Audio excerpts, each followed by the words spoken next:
morning, everyone. My name is Jamie Keech. I am the executive chairman of Vida Carbon Corporation, a Vancouver-based carbon credit investment company focused primarily on royalties and streams globally in the carbon sector. And I'm joined today by two members of ClearBlue Markets, our strategic partner and the largest shareholder of Vida.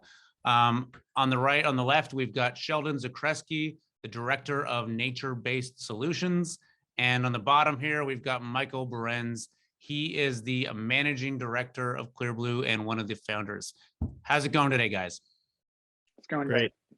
So before we get into the meat of this, Sheldon, I want to talk today about the role of nature-based solutions and REDD+ with respect to carbon credits.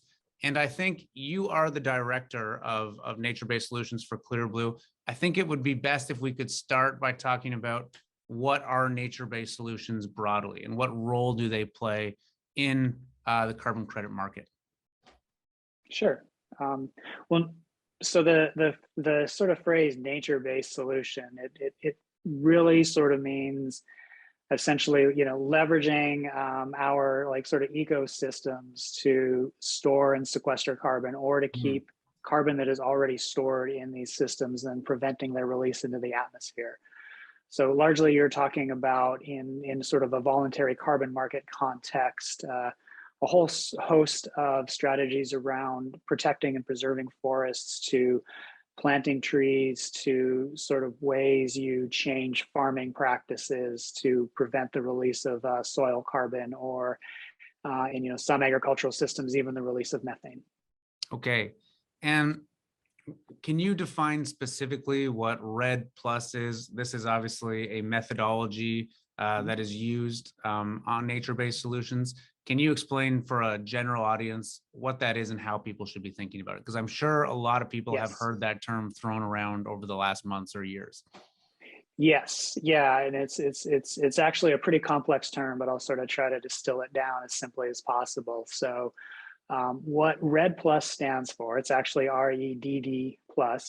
That's reducing emissions from deforestation. So, and I think everybody has a clear idea of deforestation, cutting down trees, or degradation. And degradation is an important part of it, because there are a lot of activities where people aren't necessarily doing large tracts of illegal logging or large tracts of logging, but there are subsistence activities of forest dependent communities that degrade the condition of the forest, and that results in the release of carbon. And that's an important component. And then the plus part in REDD+ is also an important component, because it's just simply not workable to try to go in and to protect these large tracts of forests without sort of considering how forest dependent communities depend on these forests. And so where the plus kind of comes in is it's really important with these projects to not only work on protecting the forest, but also working with these communities to get their buy-in on the protection activities, and actually give these communities viable economic alternatives so they can maintain and improve their livelihoods, and do so it doesn't come at the cost of converting forests and resulting in the release of carbon emissions. So with respect to that, guys, how big a role does deforestation play globally today in in global warming and in greenhouse gas production?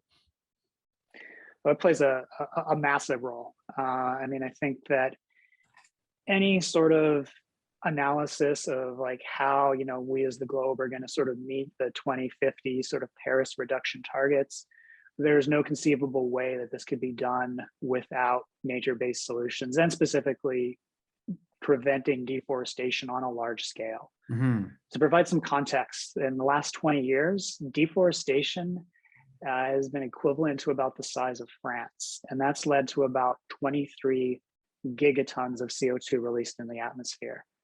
And to put that into context, when people are sort of talk about this scaling of the carbon market, and what's got everybody excited is a very large scale carbon market of 2030, we're talking about a demand of about 1 to 1.5 gigatons, or Right. I mean, a very small fraction of deforestation. So, point being is that we're not going to be able to stabilize our climate without preventing deforestation, and that there is a significant opportunity and a need for carbon markets to play a major role in preventing deforestation through REDD+ projects.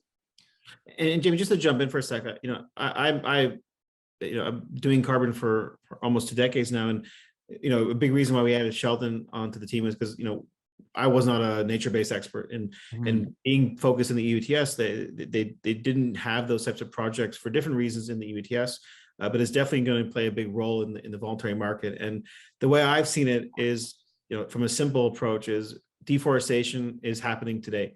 We see this from different groups, highlighting what happening to our forests, even in Canada. You'll see, I've seen on Twitter pictures of logs being taken down the highway in the BC, and that they shouldn't be happening. And I'm not saying that's a REDD+ project, but you see, you can imagine what's happening in other places which don't have the rules and the regulations that we have in place. The fact is, this happens today, and we need to stop this. And if we can stop this by utilizing offsets and offset markets, that's a positive thing for many different reasons. And that's a very high level way of looking at it as well. The details of what makes a REDD+ project or a deforestation or a forestry project, whatever it's called, or whatever methodology you're using or whatever project type you have, that's worked out by the regulations, by the registries, by the protocols.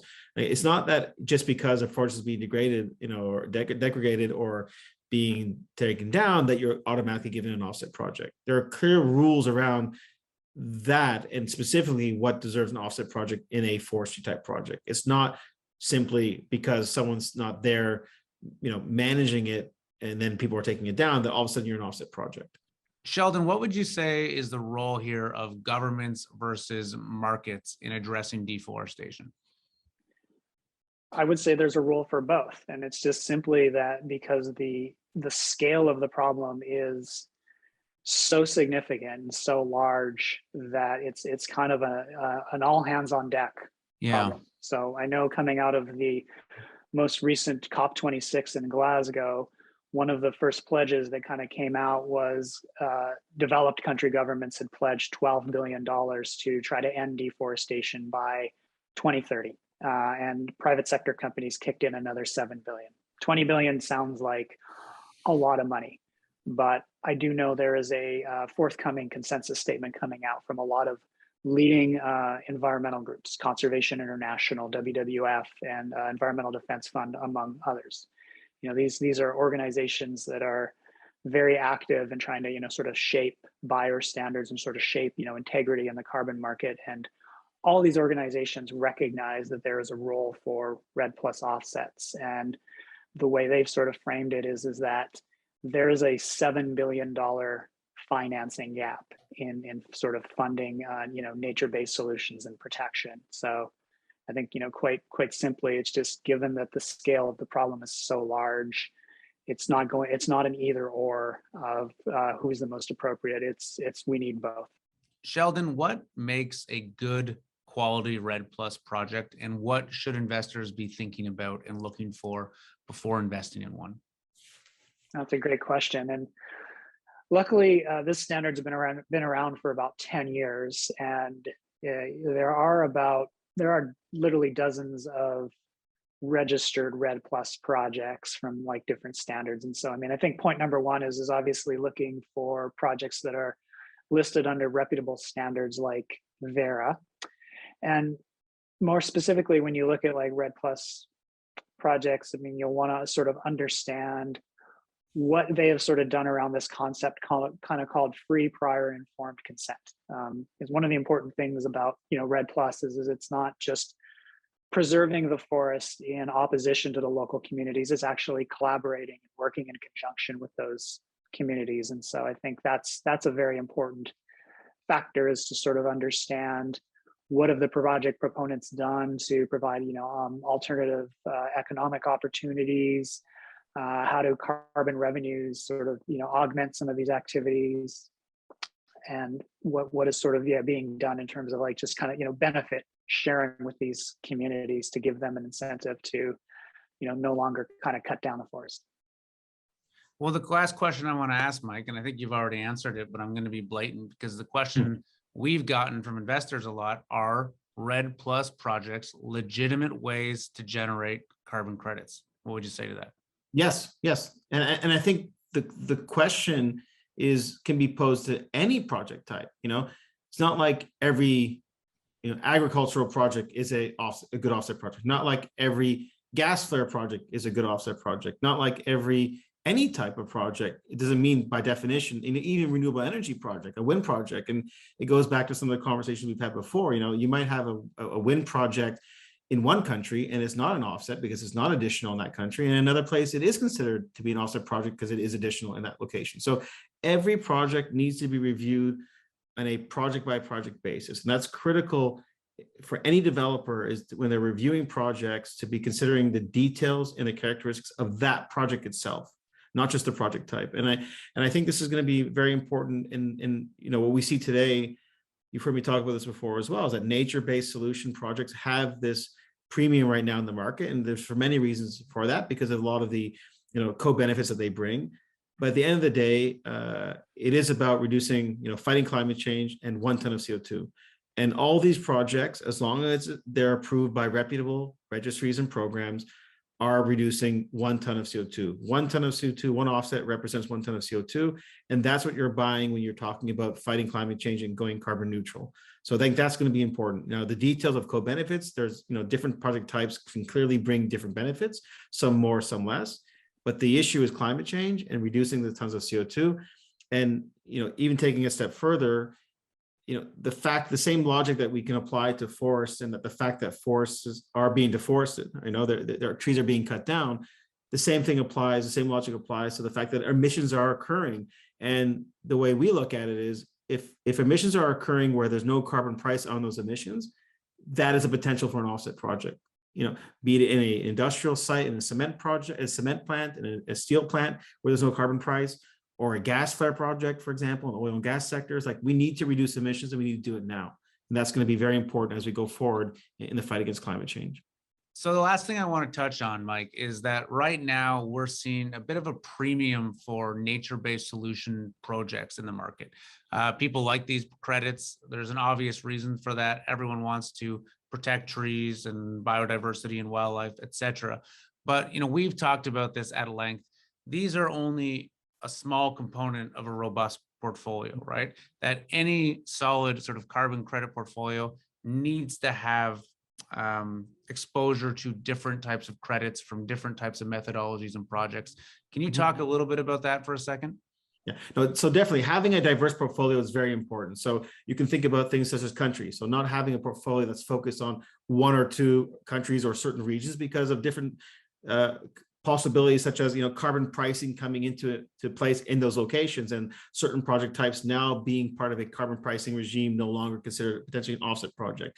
A project type, having a portfolio that's a certain project type runs risk. Like, we don't know exactly what the future will bring and what is considered to be a good offset project. We think we know today, but things can change. And we've seen this happen before. I think, we've heard the story about the HFC projects, the N2O projects under CDM and the UTS. They were deemed no longer, for the most part of the, eligible for the program in the UTS. So you don't want to have a certain project type as your core business and then find out for whatever reason that's no longer considered to have the benefits that we thought it had. So having a diverse portfolio across nature-based solutions, across avoidance, across removals, all that type of thing is going to be very important. And having good projects in each of those types and having diverse locations will be critical for a long-term successful project development project portfolio.